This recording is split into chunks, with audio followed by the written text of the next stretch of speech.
जय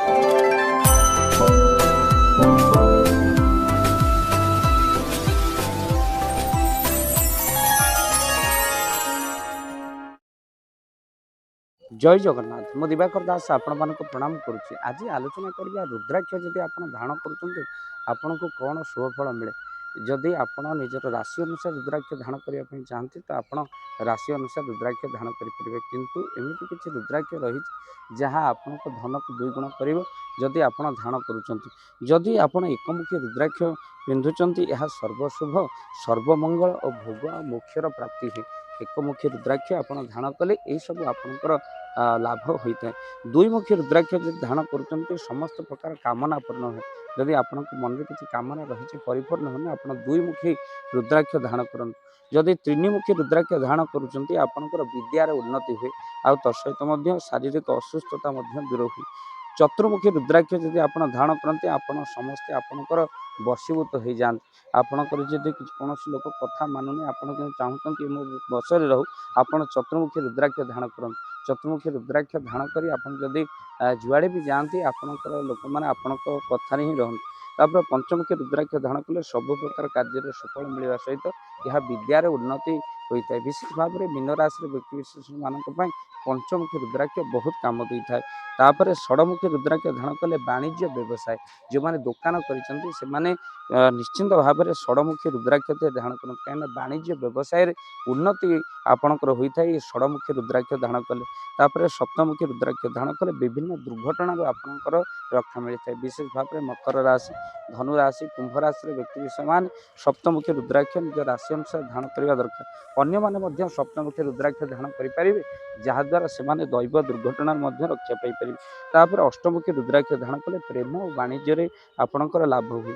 नवमुखी रुद्राक्ष धारण कले नवमुखी रुद्राक्ष शत्रु नाश हुए। जब शत्रु बढ़ी बढ़ी चलते आप नवमुखी रुद्राक्ष धारण करते आ नवमुखी रुद्राक्ष धारण कले उच्च सम्मान आपको मिलता है। तापर एकादश 11 मुखी रुद्राक्ष धारण कले सर्वत्र विजय लाभ होता है। जुआड़े जीव विजय सुनिश्चित। द्वादश मुखी रुद्राक्ष धारण कले आपंकर आरोग्य मिलता है ऐश्वर्य प्राप्ति होता है। त्रयोदश मुखी रुद्राक्ष 13 मुखी रुद्राक्ष धारण कले मनस्कामना पूर्ण होता है। आर्थिक स्थिति मजबूत रही है। तापर चतुर्दश मुखी रुद्राक्ष 14 मुखी रुद्राक्ष धारण कले वंश रक्षा हुए पुत्र सन्तान जन्म हुए। जदि कौन भाव में पिला छुआ होनी आप चतुर्मुखी चतुर्दशमुखी 14 मुखी चतुर्दशमुखी रुद्राक्ष आप धारण करूँ। सहित नाग रुद्राक्ष गौरी शंकर रुद्राक्ष यह बहुत चमत्कार फल मिले।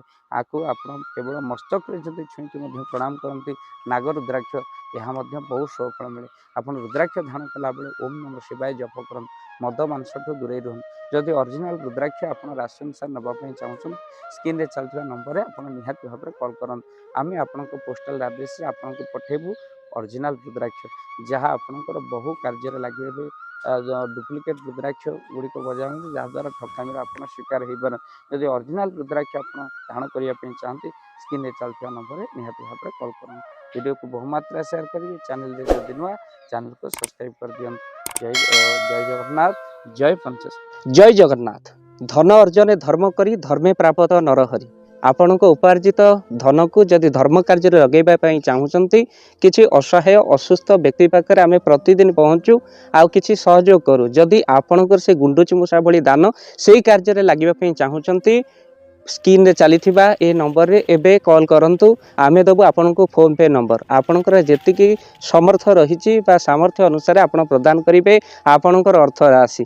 एबे आपण जानिके आनंदित हेबे। गोटी एम्बुलेंस किणा जाइछि केवल रोगी सेवा पई। जदि आपनकर किछि अर्थ से एम्बुलेंस पई आपण सहयोग करिबा पई चाहंती तो एबे कॉल करंतु एही नंबर रे। आपन को अशेष धन्यवाद। जय जगन्नाथ।